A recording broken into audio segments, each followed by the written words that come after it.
Halo, selamat siang untuk kita semua.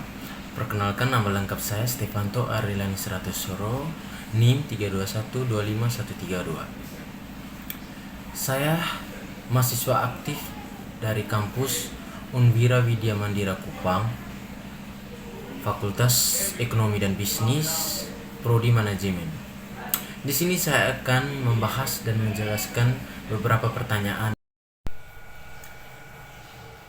Baik, yang pertama, pengertian komunikasi dalam manajemen dan pentingnya bagi keberhasilan organisasi.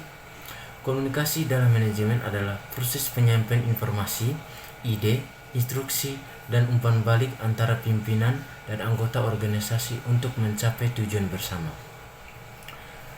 Pentingnya komunikasi dalam keberhasilan organisasi. Yang pertama, mempermudah koordinasi dan kerja sama antara anggota. Yang kedua, mengurangi kesalahpahaman dan konflik. Yang ketiga, membantu pengambilan keputusan yang tepat. Yang keempat, meningkatkan motivasi dan kinerja karyawan. Yang kelima, memastikan tujuan dan kebijakan organisasi dipahami serta dilaksanakan dengan baik. Baik, yang kedua, jelaskan proses komunikasi dan berikan contoh. Proses komunikasi adalah rangkaian tahapan penyampaian pesan dari pengirim kepada penerima hingga diperoleh umpan balik berdasarkan gambar. Proses komunikasi terdiri dari: yang pertama, pengirim, pihak yang memiliki ide atau informasi yang akan disampaikan. Yang kedua, penyandian, proses mengubah ide atau informasi menjadi simbol, kata-kata, tulisan, atau bahasa yang dapat dipahami.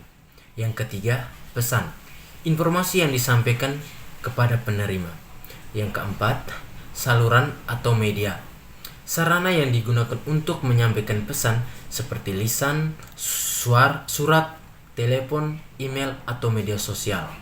Yang kelima, penafsiran, proses penerima memahami dan menafsirkan pesan yang diterima. Yang keenam, penerima, pihak yang menerima dan memahami pesan.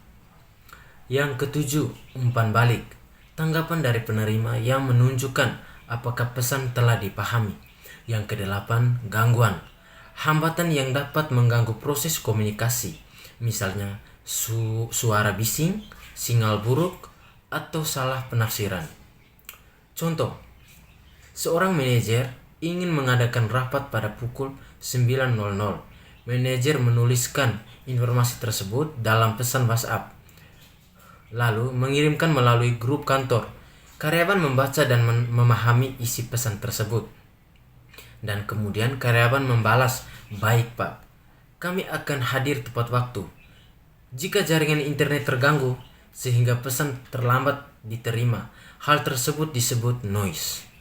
Yang ketiga, menurut Anda, apa saja hambatan komunikasi yang sering terjadi dalam organisasi? Berikan contoh nyata dan cara mengatasinya. Hambatan komunikasi adalah segala sesuatu yang menghalangi penyampaian dan penerima pesan sehingga informasi tidak dipahami dengan baik. Beberapa hambatan komunikasi yang sering terjadi dalam organisasi antara lain hambatan bahasa. Terjadi karena penggunaan istilah atau bahasa yang sulit dipahami. Contoh, manajer menggunakan istilah teknis yang tidak dimengerti oleh karyawan, sehingga terjadi kesalahan dalam pekerjaan. Cara mengatasi, menggunakan bahasa yang sederhana, jelas, dan mudah dipahami oleh semua anggota organisasi. Baik, yang keempat, jelaskan pengertian kepemimpinan dan peran seseorang pemimpin dalam mencapai tujuan organisasi. Kepemimpinan adalah kemampuan seseorang untuk memengaruhi, mengarahkan, memotivasi, dan menggerakkan orang lain agar bekerja sama dalam mencapai tujuan organisasi secara efektif dan efisien. Seseorang yang menjalankan fungsi tersebut disebut pemimpin. Peran seseorang pemimpin dalam mencapai tujuan organisasi. Yang pertama, menentukan arah dan tujuan organisasi. Yang kedua, mengambil keputusan. Yang ketiga, memotivasi anggota.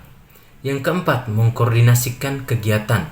Yang kelima, membangun komunikasi yang efektif. Yang keenam, mengawasi dan mengevaluasi kinerja. Yang ketujuh, menjadi teladan.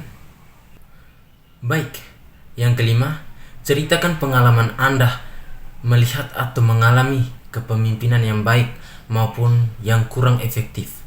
Analisis berdasarkan teori kepemimpinan yang dipelajari.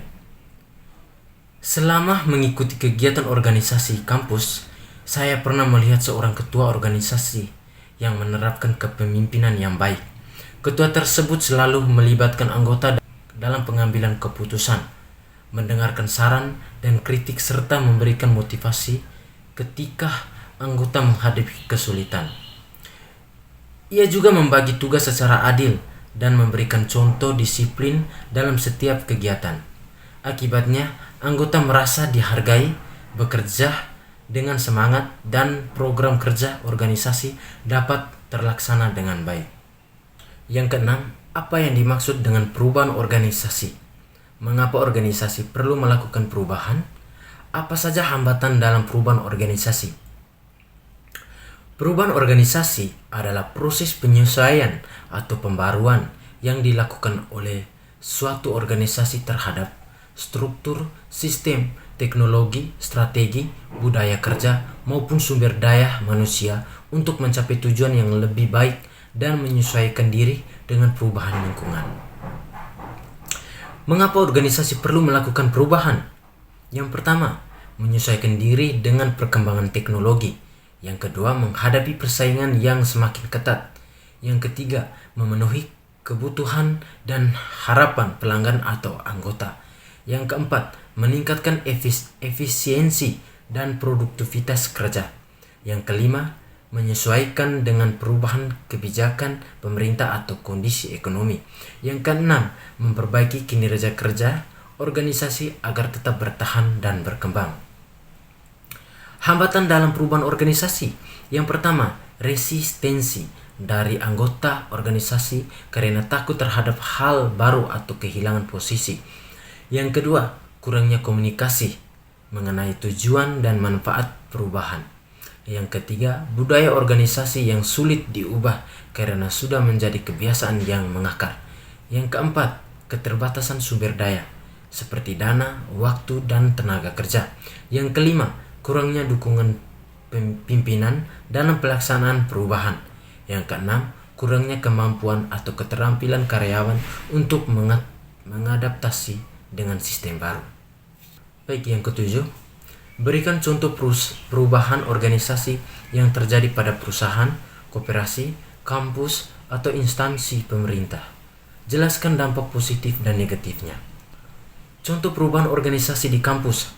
Salah satunya perubahan organisasi yang terjadi di kampus adalah digitalisasi layanan akademi seperti penggunaan sistem informasi akademi, siakat, pengisian KRS secara online, pembelajaran daring, dan absensi elektronik.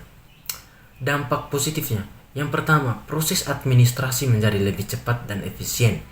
Yang kedua, mahasiswa dapat mengakses informasi akademi kapan saja dan di mana saja. Yang ketiga, mengurangi penggunaan kertas sehingga lebih hemat biaya. Yang keempat, data akademis tersimpan lebih rapi dan aman. Yang kelima, meningkatkan kualitas pelayanan kepada mahasiswa. Dampak negatif. Yang pertama, membutuhkan biaya yang cukup besar untuk pengadaan dan pemeliharaan sistem. Yang kedua, ketergantungan pada jaringan internet dan teknologi.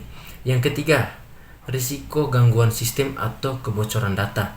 Yang keempat, sebagian dosen, pegawai atau mahasiswa membutuhkan waktu untuk beradaptasi dengan teknologi baru. Yang kelima, jika sistem mengalami error, aktivitas akademi dapat terganggu. Baik, 8. Bagaimana pengaruh konflik terhadap kinerja organisasi? Jelaskan dampak positif dan negatifnya. Konflik dalam organisasi adalah perbedaan pendapat, kepentingan, atau tujuan antara individu maupun kelompok yang dapat memengaruhi jalannya organisasi. Konflik dapat memberikan pendapat positif maupun negatif terhadap kinerja organisasi, tergantung bagaimana konflik tersebut dikelola. Dampak positif konflik. Yang pertama, mendorong munculnya ide dan inovasi baru. Yang kedua, meningkatkan kreativitas. Yang ketiga, membantu pengambilan keputusan yang lebih baik. Yang keempat, meningkatkan semangat kerja dan kompetisi. Yang kelima, mengidentifikasikan masalah yang selama ini tersembunyi. Dampak negatif konflik. Yang pertama, menurunkan produktivitas kerja. Yang kedua, mengganggu komunikasi dan kerjasama. Yang ketiga, menimbulkan stres dan ketidaknyamanan. Yang keempat, menurunkan motivasi dan kepuasan kerja. Yang kelima, menghambat pencapaian tujuan organisasi. 9. Pilih salah satu organisasi yang Anda kenal, kampus, sekolah, koperasi, UMKM, perusahaan di sekitar Anda. Organisasi yang dipilih, kampus. Yang pertama, sistem komunikasinya. Sistem komunikasi di kampus dilakukan secara formal dan informal. Komunikasi formal dilakukan melalui surat edaran, pengumuman akademik, website kampus, grup WhatsApp, dan rapat. Komunikasi informal terjadi antara mahasiswa, dosen, dan staf dalam kegiatan sehari-hari. Yang kedua, gaya kepemimpinannya. Gaya kepemimpinan di kampus cenderung demokratis karena pemimpinan melibatkan dosen, staf, dan mahasiswa dalam berbagai kegiatan dan pengambilan keputusan melalui rapat, musyawarah, atau forum diskusi. Yang ketiga, perubahan yang pernah dilakukan. Kampus melakukan digitalisasi layanan akademi seperti penggunaan sistem informasi akademi SIAKAD, pendaftaran mata kuliah secara online, absensi elektronik, dan pembelajaran berbasis teknologi. Upaya pengembangan organisasinya meningkatkan kualitas dosen melalui pelatihan dan seminar. Yang kedua, mengembangkan sarana dan prasarana pembelajaran. Yang ketiga, memanfaatkan teknologi informasi dalam pelayanan akademi. Yang keempat, menjalin kerjasama dengan instansi pemerintah dan dunia usaha. Yang kelima, mendorong kegiatan penelitian dan pengabdian kepada masyarakat. Sarana untuk meningkatkan kinerja organisasi. Yang pertama, meningkatkan kualitas layanan akademik kepada mahasiswa. Yang kedua, memperkuat komunikasi antara pimpinan, dosen, staf, dan mahasiswa. Yang ketiga, menambah fasilitas pembelajaran yang modern. Yang keempat, mengadakan pelatihan teknologi secara berkala. Yang kelima, meningkatkan transparansi dalam pengambilan keputusan dan pengelolaan program kampus. 10. Apa saja yang Anda dapatkan dari materi pengantar manajemen selama 1 semester ini? Baik, selama mengikuti mata kuliah pengantar manajemen selama 1 semester, saya memperoleh pemahaman tentang konsep dasar manajemen, fungsi-fungsi manajemen, serta penerapan dalam organisasi. Saya memahami bahwa manajemen merupakan proses perencanaan, planning, pengorganisasian, pengarahan, dan pengendalian untuk mencapai tujuan secara efektif dan efisien. Selain itu, saya mempelajari pentingnya kepemimpinan, komunikasi, pengambilan keputusan, kerjasama tim, motivasi kerja, serta pengelolaan konflik dalam organisasi. Saya juga memahami bagaimana organisasi melakukan perubahan dan pengembangan untuk menyesuaikan diri dengan perkembangan lingkungan dan teknologi. Materi ini memberikan manfaat dalam meningkatkan kemampuan berpikir kritis, bekerja sama, berkomunikasi, dan menyelesaikan masalah yang dapat diterapkan baik dalam dunia pendidikan, organisasi, maupun dunia kerja di masa depan. Terima kasih. Sekian.